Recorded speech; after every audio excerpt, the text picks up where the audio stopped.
karena Engkau Allah yang baik, Engkau Allah yang setia buat kami. Terima kasih Tuhan Yesus buat kasih setiamu, sehingga pagi hari ini kami boleh ada sebagaimana kami ada. Semuanya karena kasih kemurahan-Mu dalam hidup kami. Terima kasih Tuhan Yesus. Kami mau menyerahkan acara ibadah kami dari awal, pertengahan hingga akhirnya hanya ke dalam tangan kasih-Mu Tuhan. Berkatalah Engkau atas puji-pujian kami Yesus, karena hanya Engkau yang layak kami sembah.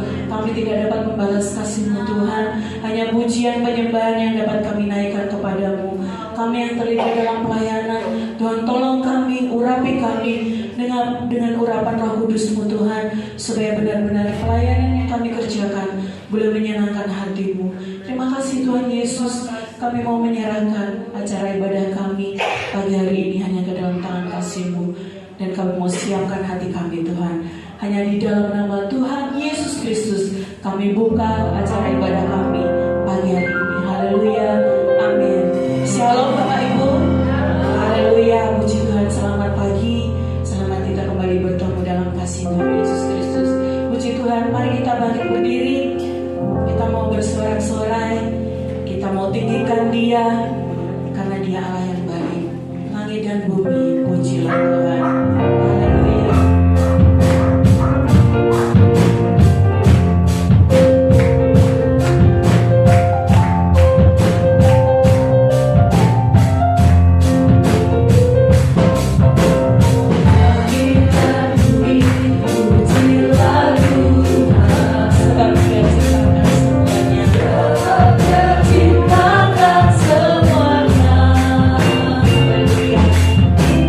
Yeah.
Dia bangkit bagiku. Haleluya.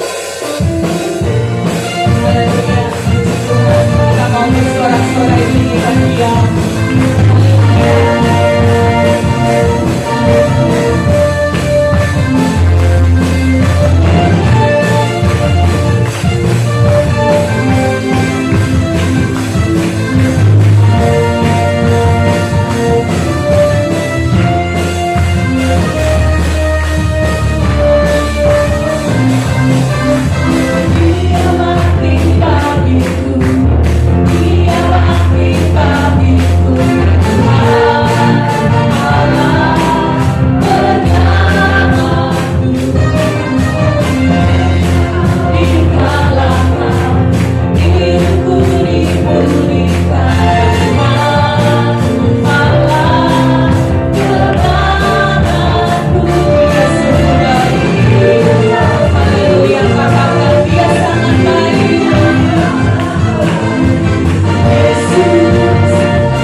Sejauh timur, haleluya.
pujian yang kami lakukan dapat menyenangkan dan adil.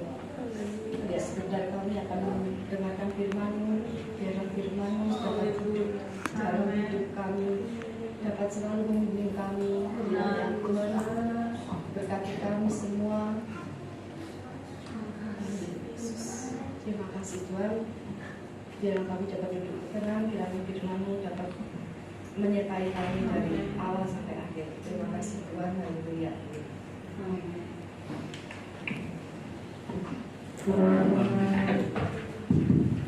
Tis.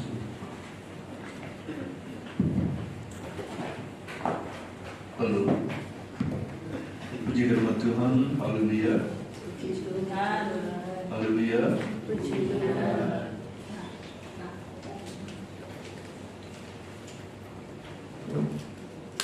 Ada tempat yang kosong tapi ada yang berjubel. Ayo yang berjubel bisa maju atau ada di samping sana yang kelihatan kosong, bisa pindah. Terus dihitung kan?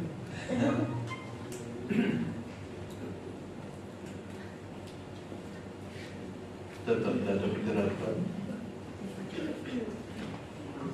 Ya tak apa. Tes suara.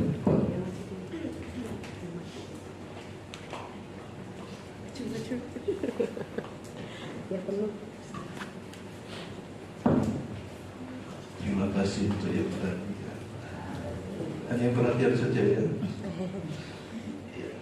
Puji ke nama Tuhan, kita buka kitab kita. Saya berharap yang lain juga ada perhatian lagi. Dan berganti. Apalagi Mas Yona, Pak Ulina, ya bisa maju ke depan dengan baik. Oke. Saya tidak tahu saat persiapan firman Tuhan. Saya berpikir ini pernah saya sampaikan, tapi saya masih merasa ini perlu untuk disampaikan, khususnya di hari-hari ini. Kita sebagai anak-anak Tuhan atau anak bangsa menghadapi keadaan yang seperti ini, ya kondisi perekonomian bukan Indonesia saja, ya, dunia sedang goncang. Saat saya persiapan, saya cuma membongkar isi Alkitab saja, gitu. Tapi setelah selesai, saya baca ulang. Saya berpikir, ini kan pernah disampaikan. Walaupun bukan ayatnya yang sama, tetapi isinya mirip. Dan saya berharap jemaat untuk memperhatikan inilah firman Tuhan. Amin. Firman Tuhan itu yang disebutkan sebagai firman Tuhan itu selalu baru. Yang disampaikan selalu ada hal-hal baru yang patut kita dapat cerna untuk kita nikmati kebenaran firman Tuhan ini. Matius pasal yang ke-6, Matius 6 ayat yang ke-19 sampai ayat yang ke-24.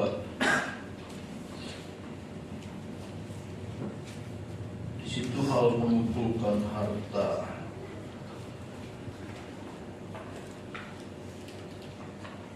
Dan ini adalah ucapan Yesus. Artinya ucapan Yesus yang dikutip oleh Matius dalam pengajarannya. Beberapa kali saya lakukan, saya ayat ganjil, saudara ayat genap. Kayaknya hari Kamis kemarin itu inspirasi yang bagus. Laki perempuan, ya.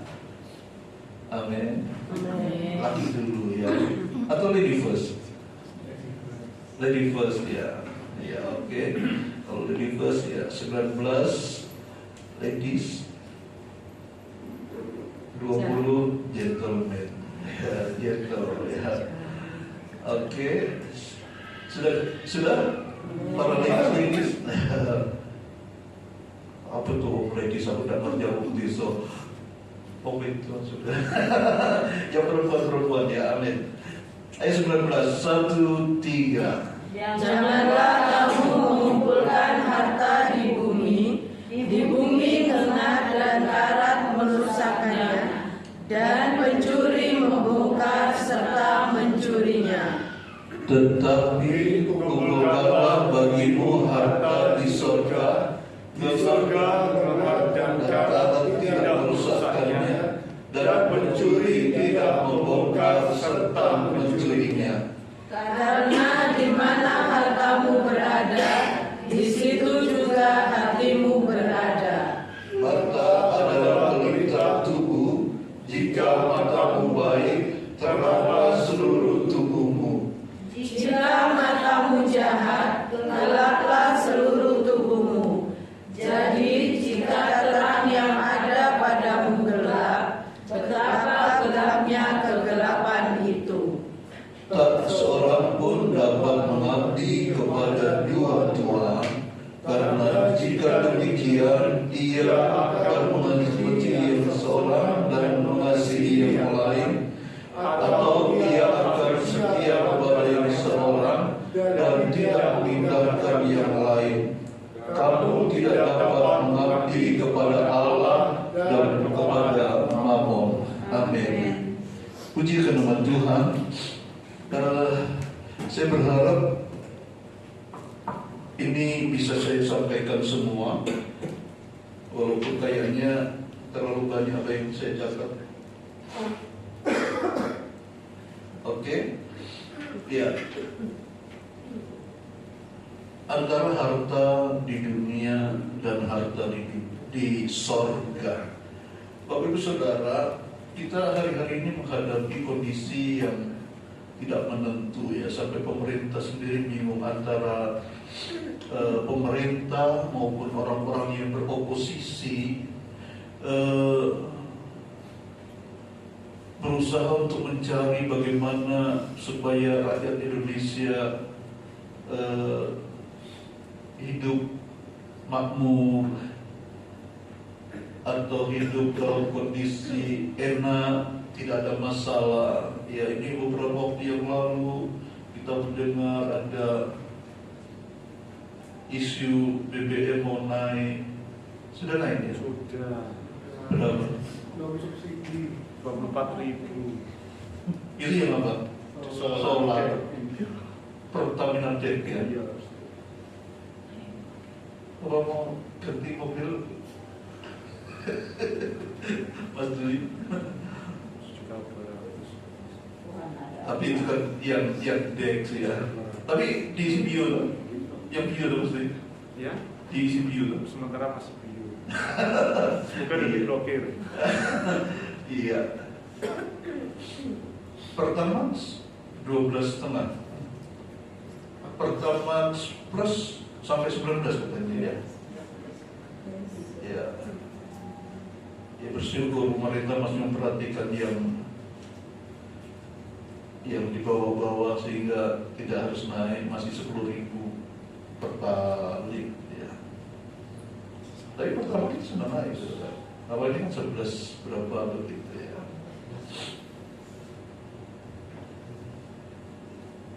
Mungkin ada yang berkata di Papua sampai sekian puluh ribu aja tidak ada masalah.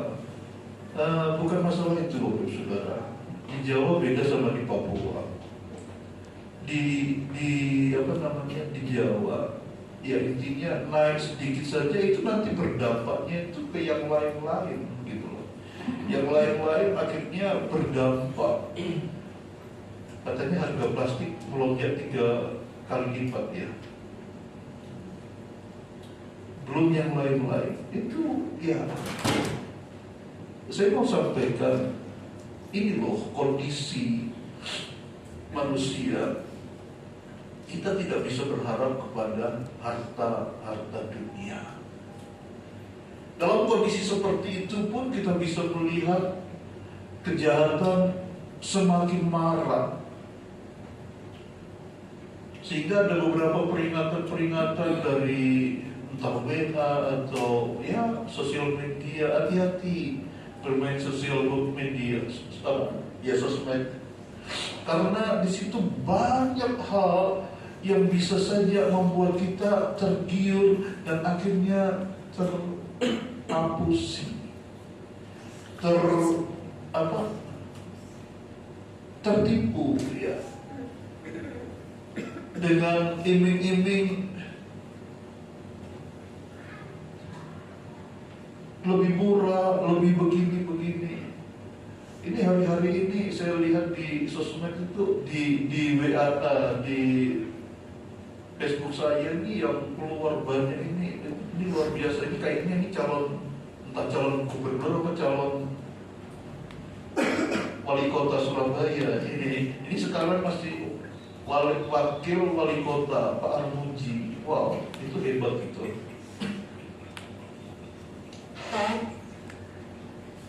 Memperhatikan nasib orang-orang kecil dan siap menampung aspirasi masyarakat. Dia datangi setiap mereka-mereka yang bermasalah. Ada banyak penipuan-penipuan yang jumlahnya bukan cuma ratusan juta sampai miliar.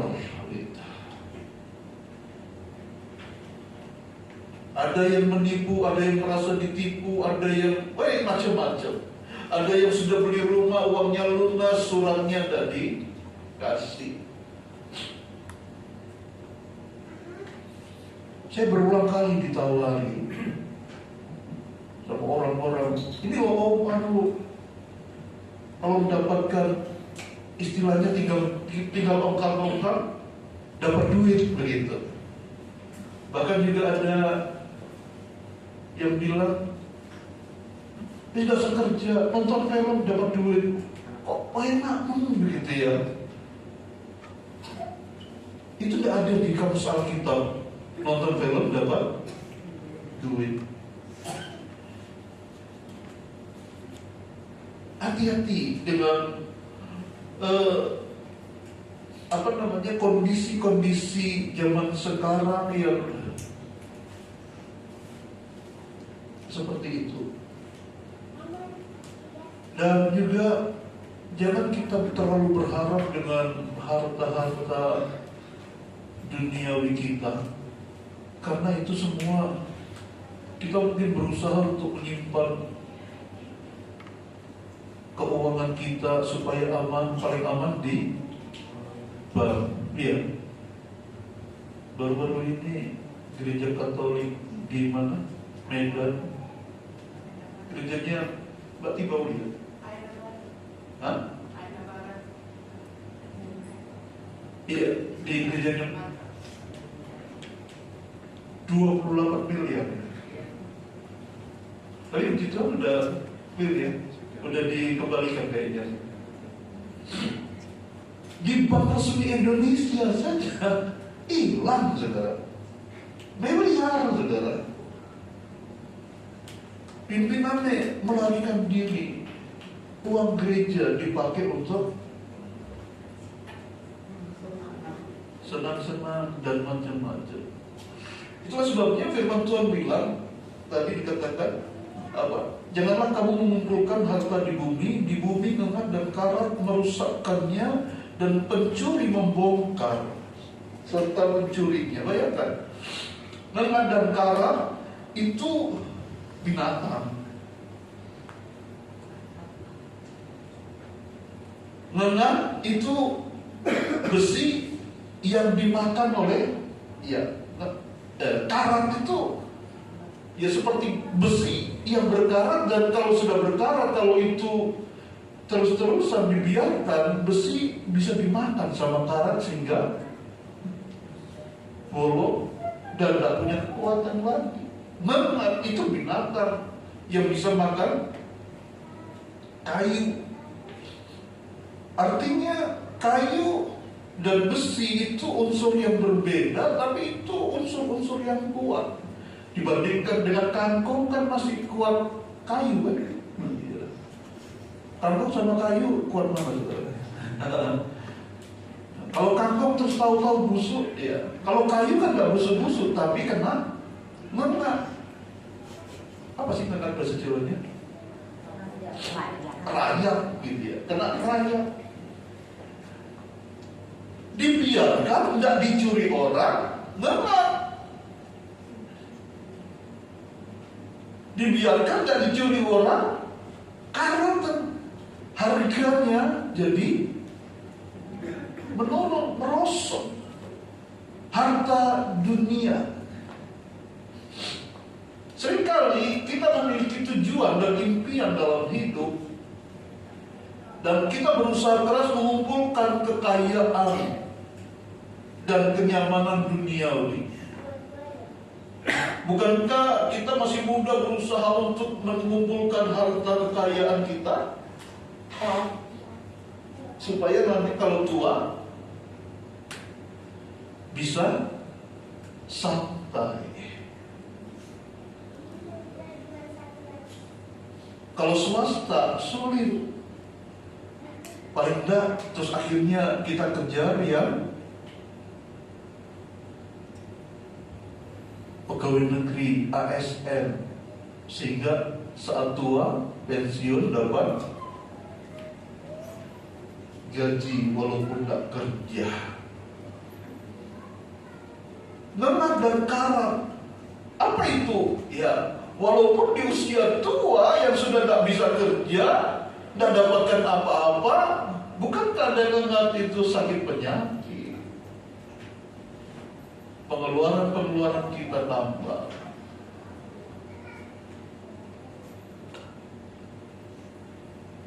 Tahu-tahu ada kebutuhan ini dan itu, macam-macam yang terjadi. Artinya tidak ada keamanan di dalam dunia ini. Artinya juga tidak ada sesuatu yang dapat kita harapkan untuk kita bisa mempercayakan harta kita di dalam dunia ini. Tapi saya mau katakan bahwa ayat yang ke-19 itu bukan berarti tidak boleh, saudara. Istilahnya, janganlah kamu mengumpulkan harta. Oh, berarti aku tidak boleh mengumpulkan harta. Bukan seperti itu. Kenapa saya katakan bukan seperti itu? Sebab ada pembandingnya.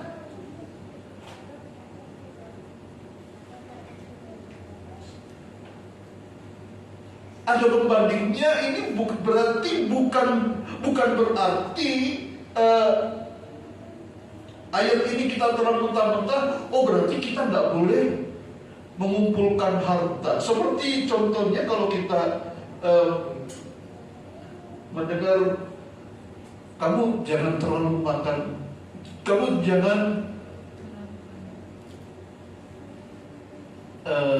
jangan makan banyak.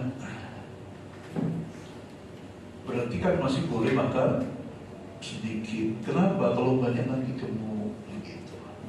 Nah, ini demikian juga, saudara. Jangan kamu mengumpulkan harta di bumi, karena di bumi itu ada mengat karat yang merusak dan membongkar. Pencuri membongkar. Tidak rusak, tidak ada mengat, tidak ada karat, ada pencuri. Bukankah kalau di bank itu apa? Tapi ternyata ada pencuri. Dan pencuri itu ada di dalam situ juga, begitu. Tetapi di sini dikatakan ada pembanding yang membuat kita tahu bahwa ini bukan sebuah larangan. Kita tidak boleh bekerja, kita tidak boleh mengumpulkan harta, tetapi ada solusi dari Tuhan. Tuhan Yesus berkata ayat yang ke-20, tetapi kumpulkanlah bagimu harta di sorga.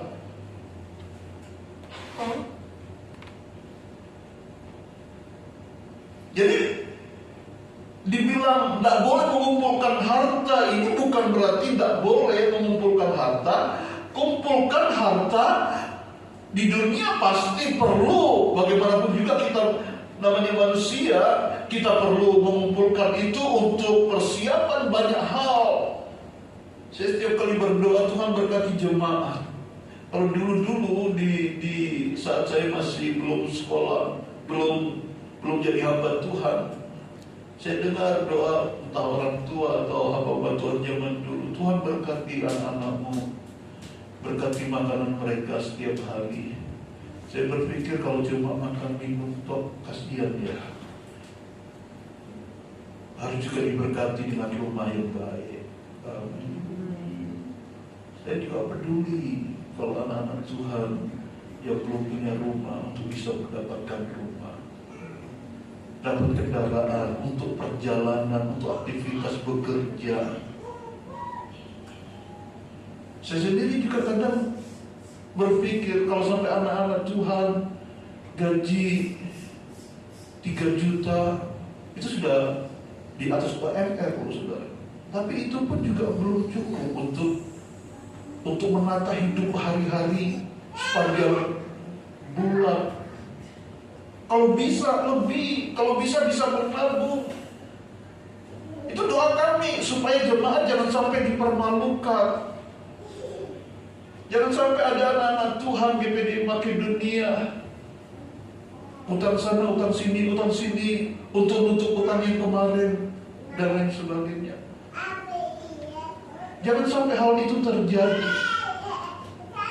Tetap boleh kita mengumpulkan untuk persiapan-persiapan yang tidak terduga di dalam kehidupan kita.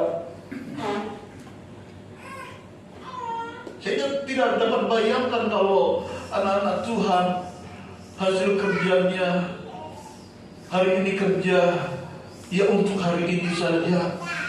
Bukankah kita juga masih perlu? Bukankah anak-anak kita yang kuliah ya sama Kesia ini nggak ada Kesia di Surabaya juga di mana? Masih di Malang. Kan sudah Nunggu temannya. Oh betul lah. Iya, ya sekali-sekali harus seperti itu. Lagi menghadapi ujian, Kesia pun sudah ujian sebenarnya ya. Cuma nunggu temannya yang masih ujian. Bukankah itu perlu biaya? Kalau penghasilan kita cuma hari ini makanan kita, ya nanti kalau kita sakit, ya puji Tuhan sudah ada BPJS, ya. Tapi kan bukan itu saja. Kami berdoa Tuhan berkati jemaat-jemaat Tuhan supaya bukan saja hanya menikmati makan minum hari-hari saja, tapi juga bisa mengumpulkan berkat-berkat itu. Tapi biarlah apa yang kita pikirkan saat kita mengumpulkan itu, bukan itu yang utama, bukan itu yang menjadi fokus kita yang paling utama. Karena mengumpulkan harta dunia, bisa saja nanti harta itu yang mengatur kita. Hati-hati. Semakin kita mengejar harta kekayaan, semakin kita akan diatur oleh harta itu. Sehingga bahasa-bahasa bapak-bapak atau mbak-mbak kita dulu, waduh, sampai istilah banting tulang, kepala jadikan ya kaki dijadikan kepala. Akrobat, saudaranya, akrobat itu. Ya, tapi intinya itu kan sebuah istilah demikian keras kerjanya orang tua kita itu untuk hanya mendapatkan sesuap nasi. Tuhan Yesus tidak mengajarkan kita untuk kita bermiskin-miskin. Bukan itu. Tetapi ayo ada keseimbangan antara, maaf saudara, kita mencari harta dunia atau kita mengumpulkan harta dunia dan juga kita mengumpulkan harta sorgawi.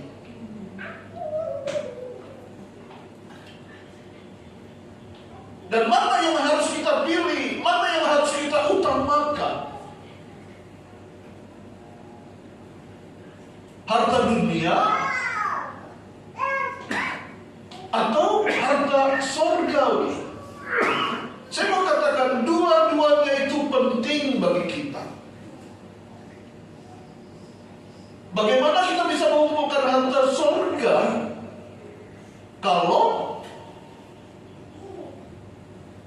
kondisi kita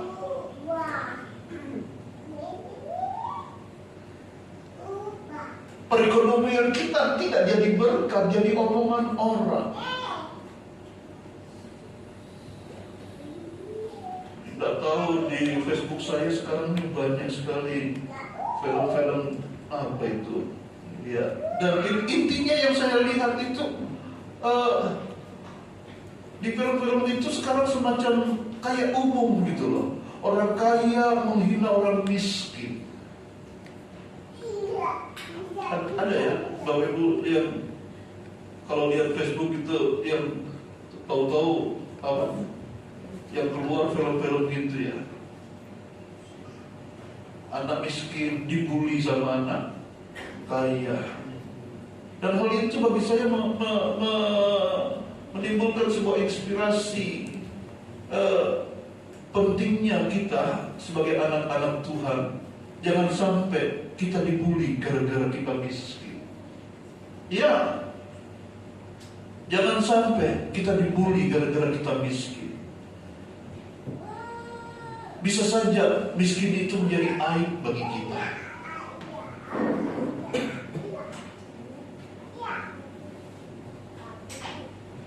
Itu jadi beban doa saya, Bapak Saudara.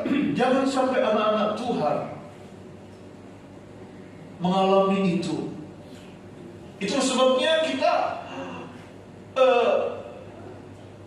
berdoa saat kita bekerja dan saat kita mendapatkan keuangan itu. Berdoa juga supaya Tuhan, supaya aku bisa mengatur keuanganku sehingga dunia tidak meremehkan kita. Nah, berikutnya dalam hal kita mengumpulkan harta, saya katakan tetap kita perlu mengumpulkan harta di dunia ini, karena itu sebenarnya bukan sebuah larangan, tetapi intinya Tuhan Yesus berkata harta di sorga itu penting bagi kita. Amin. Ada banyak anak-anak Tuhan karena mengejar harta duniawi akhirnya tidak ibadah, akhirnya mengabaikan hal-hal yang bersifat dengan kerohanian.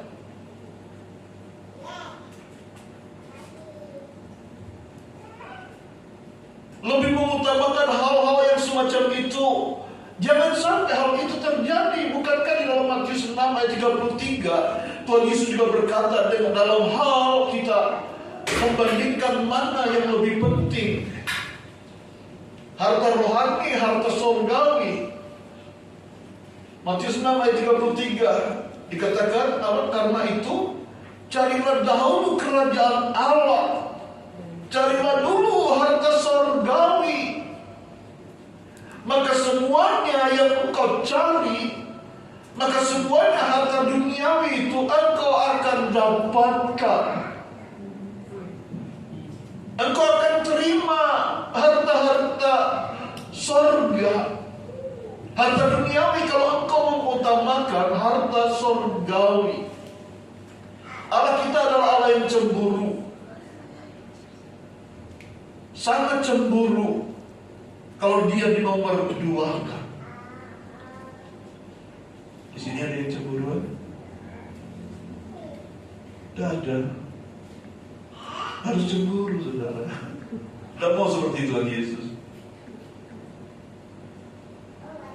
Cemburu itu artinya cinta, saudara. Ya. Yang suami istri mulai. Cemburu itu tanda cinta. Saya lupa ayatnya di mana itu. Di perjanjian lama, Pak, tentara imamat atau bilangan. Namaku itu cemburu. Pokoknya tulisannya Musa ya. Allah yang berfirman sendiri. Ada? Ada? Bisa cari? Keluaran 20 ayat 5. Ya, tolong kita bacakan. Keluaran 20 ayat. Loh.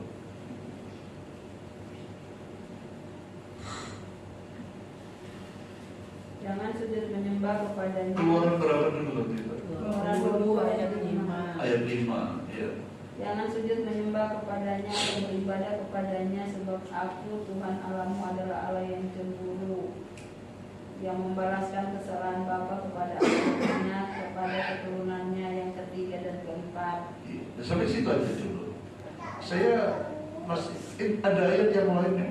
Namaku cemburu. Keluaran 34 ayat 14. Sebab janganlah engkau sujud menyembah kepada Allah lain, karena Tuhan yang namanya cemburu Apa? adalah Allah yang cemburu. Tuhan kita, Tuhan Yesus itu, namaku itu cemburu. Aku tuh cemburuan. Orang yang cemburu itu karena dia sangat menyayangi. Kenapa Tuhan berkata, aku adalah cemburu, namaku itu cemburuan? Karena aku mengasihi kau, gitu loh. Jangan dilihat dari sisi, oh, kata cemburu itu itu dia mau diutamakan karena dia sudah mengutamakan saudara dan saya. Karena dia yang cemburu itu berkata, engkau berharga di mataku. Saya terharu, ada film kecil gitu. Tidak tahu saya kok sering kali lihat film sedikit potongan-potongan itu. Saya scroll terus ada hal-hal yang indah gitu yang saya lihat. Ada seorang anak yang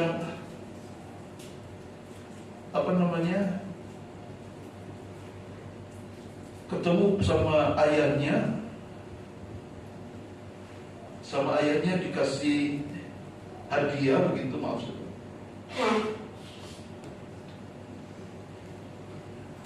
sepeda. Awalnya dia senang dengan sepeda itu. Dia senang. Hanya beberapa detik kemudian dia lepaskan. Dan dia langsung berbalik ke ayahnya. Langsung dia merangkul ayahnya. Dari situ saya melihat, saya sering kadang lihat hal-hal itu ternangis, saudara. Wow. Anak sekecil itu ngerti. Dia lebih mencintai pemberi. Dia lebih mencintai ayahnya dibanding dengan sepeda yang dikasih ayahnya. Dia langsung lari ke ayahnya, langsung dia memeluk ayahnya. I love you, Dad. I love Daddy. Aku mengasihimu, Papa. Bukan hartanya yang dikasihi. Tadinya awalnya bapaknya agak sedikit cemburu, loh. Kok yang dikejar hadiahnya? Tak lama dia senang dengan harta itu. Bukankah itu juga merupakan kesukaan dari anak-anak?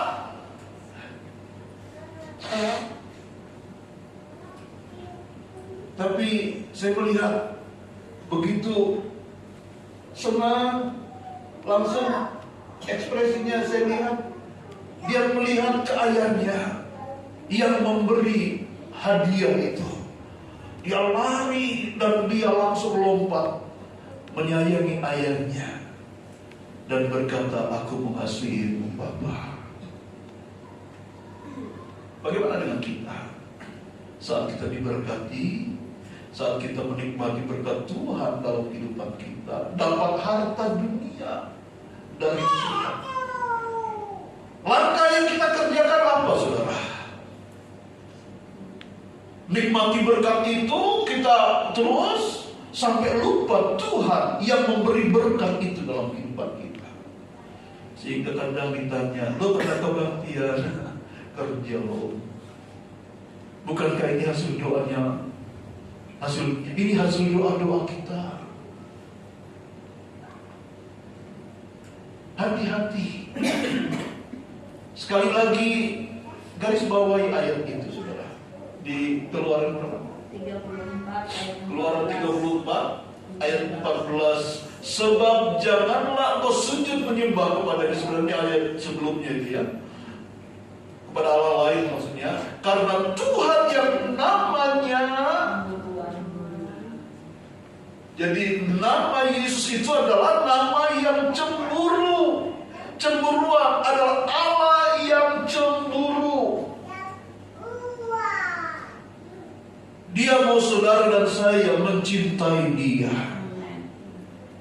lebih dari semuanya. Jangan sampai kita lebih terpesona dengan apa yang dia berikan dalam kehidupan kita. Saya sangat senang dengan pujian yang katakan, Engkaulah harta yang tak ternilai.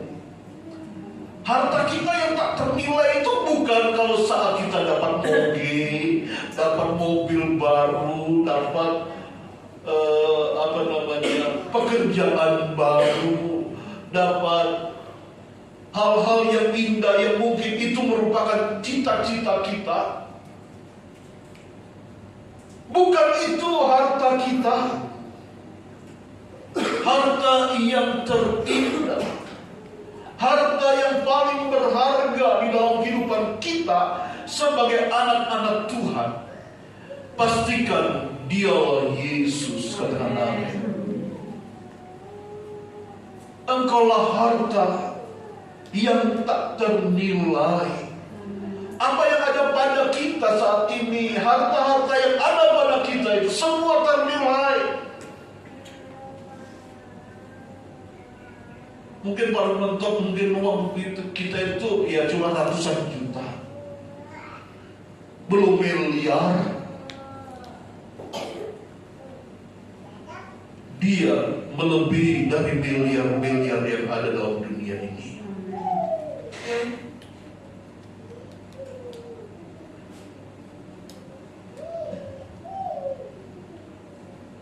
Indikator bagaimana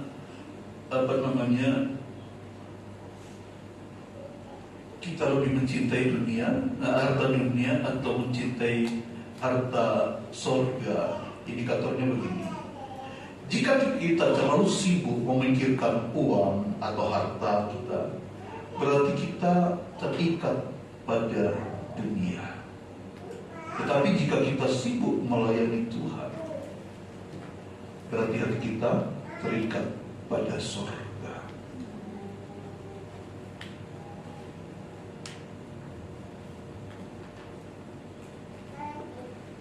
Lebih utama mana begitu? Pelayanan atau uang? Maksudnya uang itu kita mengejar ke uang itu.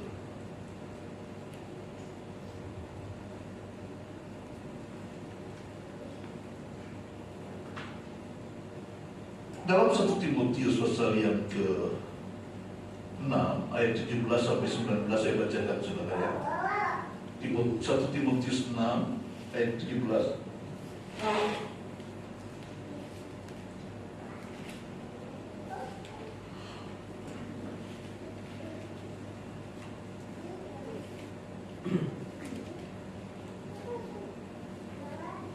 Sudah kelihatan saya. Ini malah gerak ya.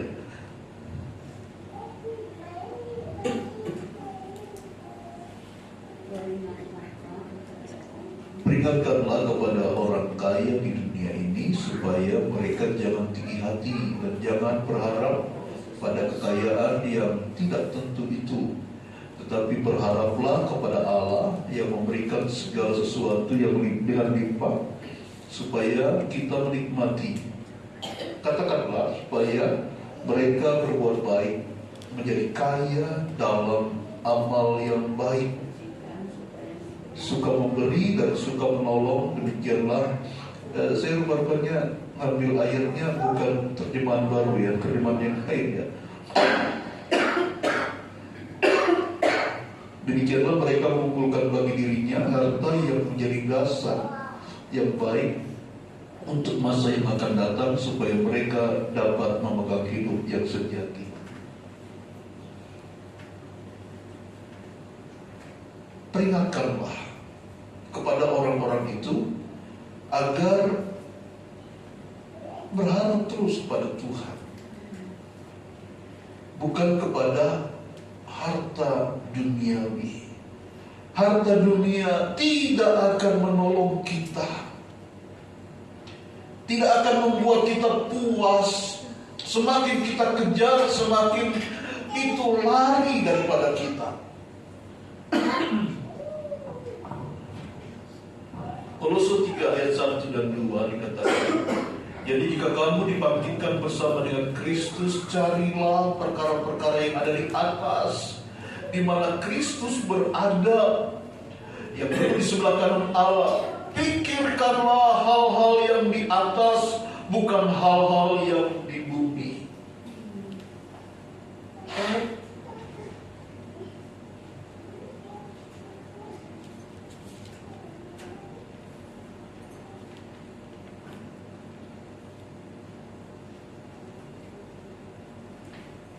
Saya sempat tanya di Google, saudara, mengumpulkan harta itu sebenarnya gimana sih? Mengumpulkan harta di sorga. Kalau mengumpulkan harta di dunia ini kan sudah jelas begitu ya.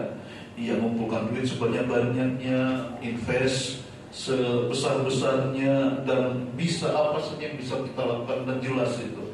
Lantas bagaimana kalau kita disebut sebagai mengumpulkan harta di sorga? Di sini saya senang dan saya catat di sini.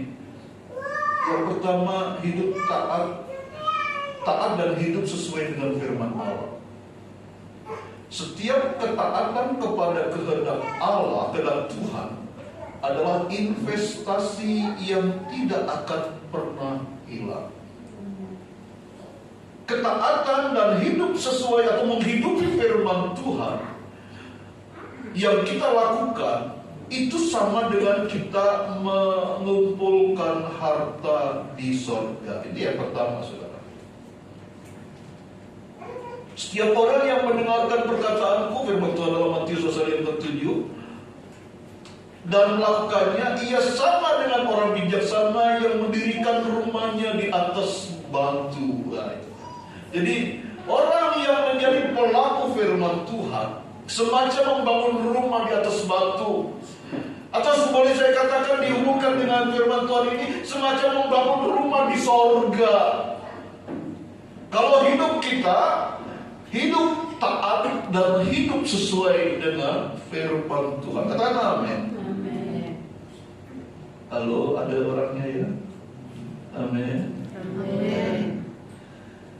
Yang kedua, memberi dan berbagi dengan ketulusan, tanpa pamrih. Bukankah itu berkurang? Ya, berkurang harta kita, tetapi bertambah di surga. Amin. Kurang amin ya. Amin. Memberi dan berbagi dengan ketulusan, tanpa pamrih, tanpa berharap ada balasan. Apa yang kita kerjakan hal itu, dengan kita melakukan hal itu, sama dengan kita berinvest, membuat rumah. Nanti rumahku di sana jadi bagus sekali. Kita sama dengan mengumpulkan harta di sorga. Menggunakan harta, waktu dan tenaga untuk memberkati orang lain adalah cara yang sangat jelas untuk mengumpulkan harta sorgawi. Jadi semakin banyak engkau lakukan kebenaran firman Tuhan, yang seringkali saya katakan menghidupi firman. Istilah menghidupi firman itu sekarang itu lagi ngetren, saudara. Artinya kita dengar firman Tuhan yang kita terima itu kita jadikan bagian dari hidup kita.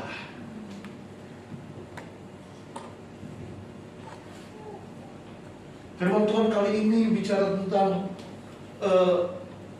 Hormati orang tua. Kita pulang di rumah, anak-anak menghormati orang tua. Orang tua, selamat pagi Bu. Bukan gitu maksudnya ya. Hormati orang tua artinya apa yang orang tua minta, apa yang orang tua mau lakukan. Ngomong sama orang tua juga yang dengan sopan. Jangan dikit-dikit ngumbar aib orang tua. Itu tidak menghormati orang tua.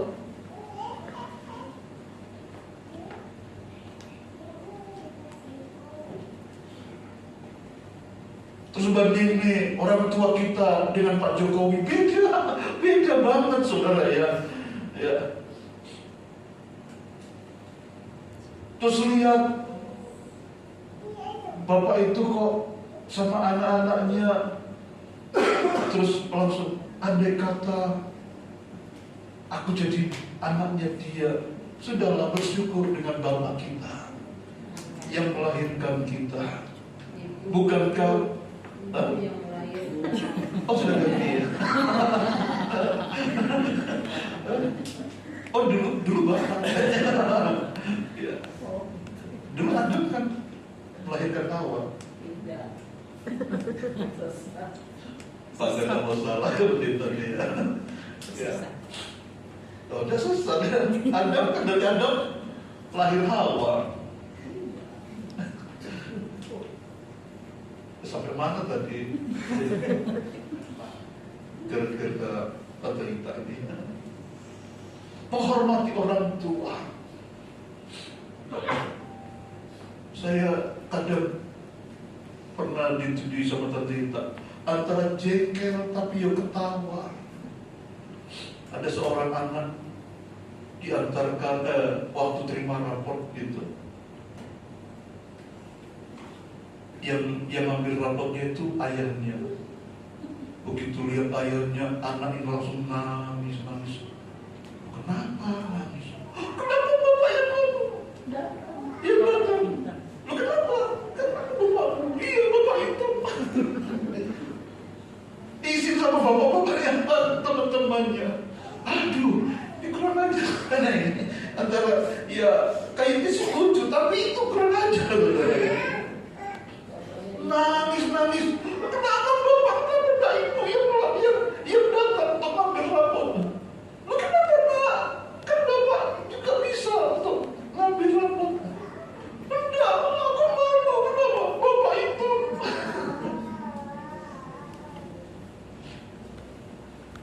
Anak-anak Tuhan di sini tak malu ya punya bapak. Amin. Kau muda, tak malu ya punya bapak walaupun hitam. Mas apa? Yang belakang saya lupa. Kakaknya Azira siapa?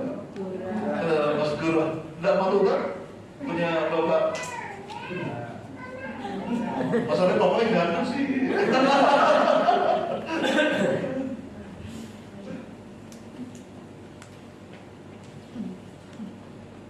Saking dekatnya sama mamanya, tidak dekat sama ayahnya. Seperti itu.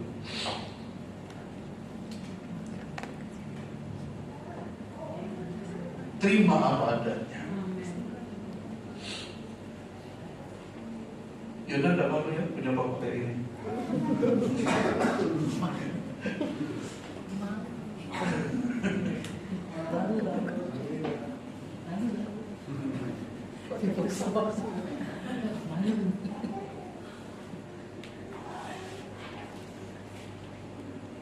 Dan banyak pengajaran firman Tuhan kita menghidupi, artinya kita lakukan.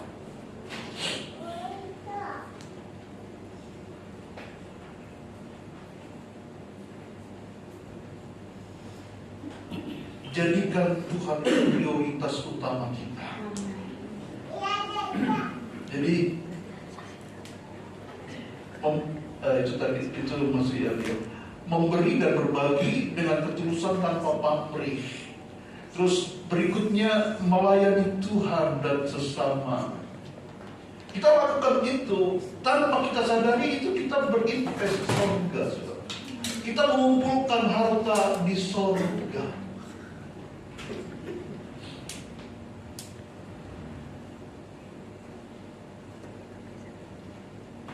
Kita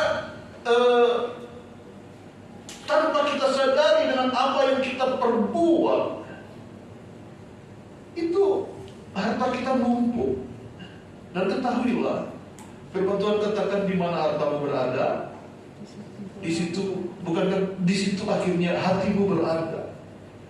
Artinya anak-anak Tuhan yang selalu menjadi pelaku firman, yang selalu berbuat, berbagi dengan ketulusan tanpa pamrih, terus hidup taat sesuai dengan firman Tuhan, melayani Tuhan dan sesama. Apa-apa yang kita kerjakan itu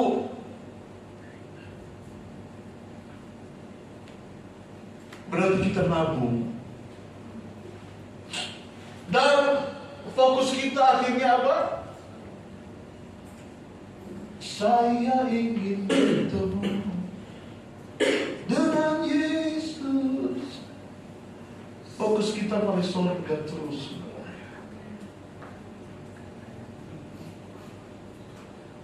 Menjadikan Tuhan sebagai sumber hidup kita.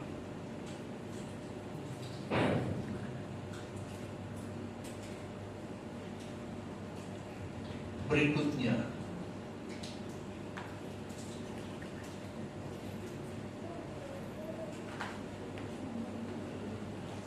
ayat 22, mata adalah pelita tubuh. Jika matamu baik, teranglah seluruh tubuhmu. Jika matamu jahat, gelaplah seluruh tubuhmu.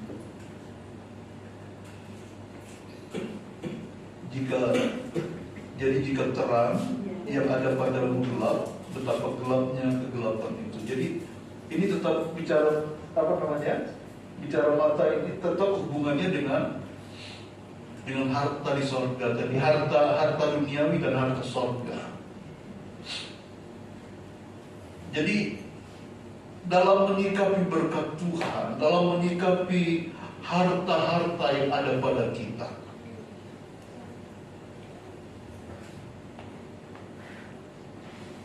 mata kita harus sehat. Amin. Sekali lagi saya sangat-sangat ini baru-baru ini mahasiswa UIN ya protes atau demo, kenapa sampai 2 kali loh Bupati Tulungagung, gimana sih? Ya itu semua gara-gara dia lebih tertarik mengumpulkan harta di dunia. Saya mau ngetes saudara, ada nggak itu saya?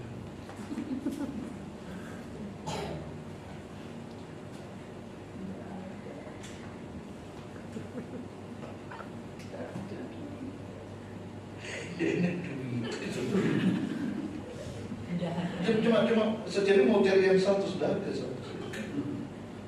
sama di saya. Ini warna apa itu saudara? Coklat. Coklat. Semua setuju ya, ini cepat ya. Ada yang bilang ini warna lain? Coklat semua ya. Oke? Iya, benar. Saya bersyukur begitu loh. Artinya berarti Bapak Ibu Saudara itu bukan mata saya.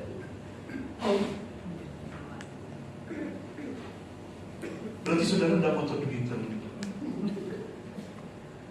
Kalau motor digital itu begitu saya ketunjukkan langsung saudara katakan hijau, matanya hijau. Nah itu nanti motor digital saudara.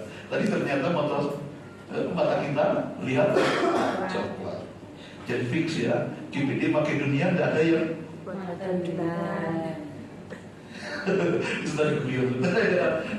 Jadi intinya ya jadilah anak-anak Tuhan yang udah motor Twitter gitu ya. Ya semoga yang udah ngerti tidak usah minta penjelasan lebih itu ya. Ya.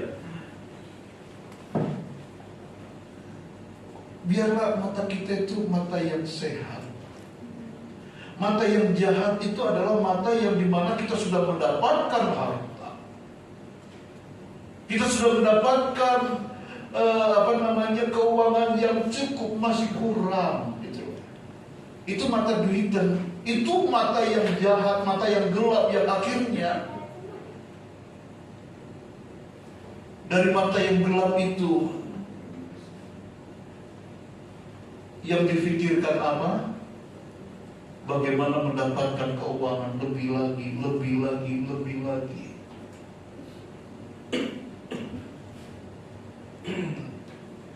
Terus akhirnya menghalalkan segala cara. Alkitab berkata, mata adalah pelita tubuh. Jika matamu baik, teranglah seluruh tubuhmu.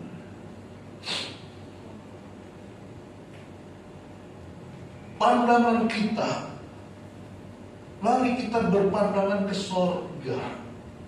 Tadi firman Tuhan katakan, pikirkanlah perkara-perkara yang ada di atas, bukan yang ada di bumi. Yang ada di bumi ini yang membuat hati kita itu seringkali terpikat oleh harta-harta di bumi, yang membuat kita berusaha bagaimana caranya, sudah mendapatkan sebanyak itu, masih perlu ini, perlu itu.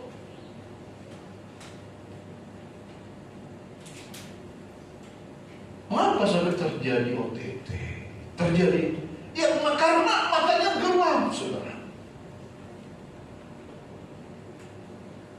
Dan hidup dalam kegelapan.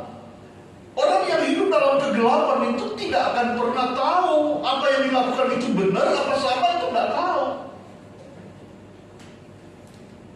Walaupun salah, karena dalam gelap ya udah, lakukan apa aja.